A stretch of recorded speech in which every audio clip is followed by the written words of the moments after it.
Tim from YourSixTech. Today in this video I'm going to show you how to eject a game disc from your PlayStation 5, and you can do this two different ways. So on the home screen here, just locate the game that you're having an issue with and you want to eject. So for example, Call of Duty.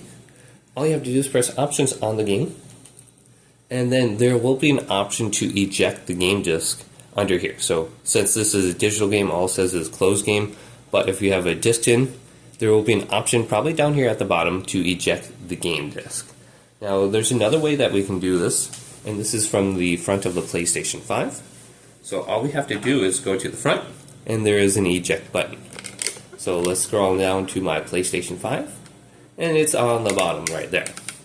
So there will be a power button, and then there will be a eject button. So here's the power button, here's the eject button. You can hear it.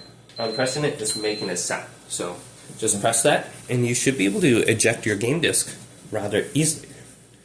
So there's two different ways that you can eject your game disc on your PlayStation 5. If this video did indeed help you out, leave it a big thumbs up and subscribe to my channel down below for more technical videos coming up next on YourSixTech.